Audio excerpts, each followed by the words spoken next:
Bismillahirrahmanirrahim.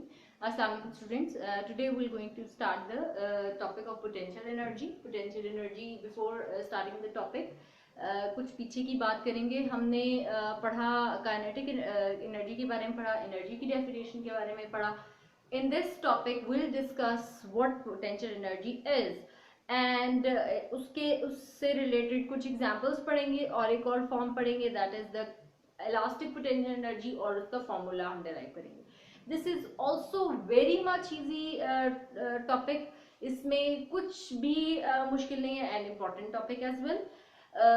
जिस तरह मैंने डिस्कस किया था कि kinetic energy, the energy possessed by the body because of its motion. Energy जो मोशन की वजह से पोजेस की जाए वो काइनेटिक एनर्जी होती है, और जो पोजीशन की वजह से, हाइट की वजह से, डिस्टेंस की वजह से, मतलब आपके स्टेट की वजह, स्टेट ऑफ रेस्ट की वजह से जो आपकी एनर्जी पोजेस की जाती है वो आपकी होती है पोटेंशियल एनर्जी. ठीक है, P फॉर पोजीशन. ठीक है, यहां से आप याद रख लीजिए. The energy possessed by the body because of its position is called the potential energy. ठीक है, तो एग्जाम्पल हम ले लेते हैं. For example I am holding the book. ठीक है, और ये एक हाइट पे है फ्रॉम द डिस्टेंस, तो इसके अंदर जितनी भी एनर्जी होगी स्टोर, वो पोटेंशियल एनर्जी होगी, क्योंकि हाइट इसने कुछ कवर की. It is at some position with respect to the earth. ठीक है, तो इसके अंदर जितनी भी पोजीशन की वजह से एनर्जी आई है, दैट इज, और वो स्टिल है, मूव भी नहीं कर रही, तो सारी की सारी जो है वो एनर्जी जो होगी वो because of the position and it is the potential energy. ठीक है, अच्छा, उसके अलावा आपकी हैमर, फॉर एग्जांपल, आपकी जो बुक में एग्जांपल है हम उसको डिस्कस करते हैं, ताकि आपको जब रीड आउट करो, आप उसको पढ़ो टॉपिक को, तो आपको कोई डिफिकल्टी ना हो. फॉर एग्जांपल, आप हैमर को यूं लाइक आप जो है वो नेल के ऊपर आपने हिट करना है, तो before hitting the hammer you have to, आप वहीं से हिट क्यों नहीं कर देते? क्यों? क्योंकि आपने एक सर्टेन पोजीशन पे लेके जाना है, वहां पर उसने मैक्सिमम एनर्जी गेन करनी है. एनर्जी जितनी ज्यादा होगी वर्क उतना प्रॉपर होगा. ठीक है, तो दूर से जब आप उसको हिट करोगे, क्योंकि जब आप हाइट पे लेके गए उसके अंदर पोटेंशियल एनर्जी आ गई.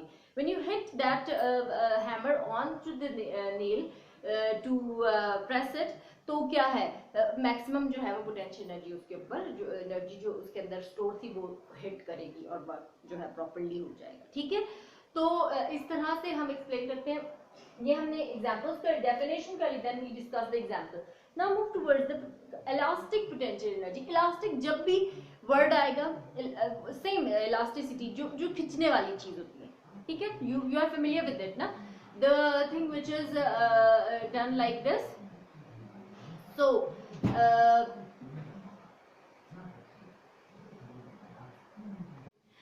So we were discussing the elastic potential energy. तो अगर आपकी कोई रबर बैंड है या कोई बो है, ठीक है, एरो एंड बो, जो तीर कमान, उसको भी खींच के आपने हिट करना होता है.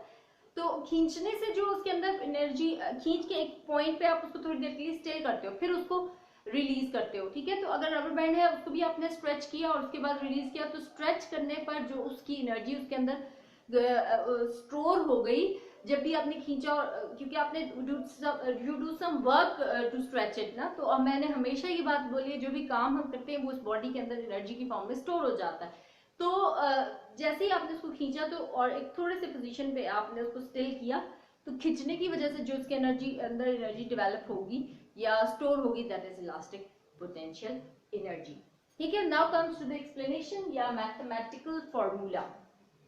We are considering that we have a body of mass m. ठीक है, एक mass m की बॉडी ली और उसको हमने हाइट h पे रखा with respect to the earth.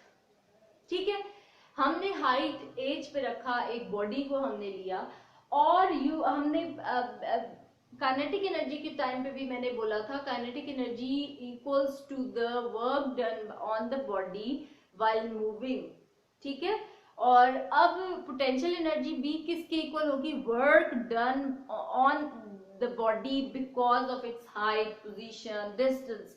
ठीक है, तो potential energy is basically PE, पहले भी डिस्कस हो गया, पीई से रिप्रेजेंट करेंगे. Potential energy is equals to the work done is equals to the work done, for the case of is equals to the work done. ठीक है, work done कब, जब इसको अपने हाइट एज पे लिफ्ट किया है. ठीक है, कोई मैथ था, उसको हाइट एज पे लिफ्ट करने के लिए you have to do some work ना. तो वो that potential energy is equal to that work done to lifting the body at distance at height as. And you are very very much familiar with that, it must be equal to F H, क्योंकि हमने पढ़ा था work done was is equal to F D या F S. S और D was the distance और height भी एक distance है, और क्योंकि हम एच को रिप्रेजेंट कर रहे हैं तो आपका एफ डॉट एच आ जाएगा. ठीक है, अब इस केस में जब आपने बॉडी को लिफ्ट किया है, इसके ऊपर फोर्स कौन सी एक्ट हो रही होगी, सारी की सारी फोर्स बाहर से जब आपने लिफ्ट करवा दिया तो बाहर से कोई फोर्स और एक्ट नहीं होगी, only its mass, sorry its weight which is act vertically downward, that is the only force which is acting at height h. ठीक है, तो यहाँ पर जो सारी की सारी फोर्स लग रही है वो इसका वेट है. तो F की जगह हम यहाँ पर F is equals to W is equals to mg put कर सकते हैं.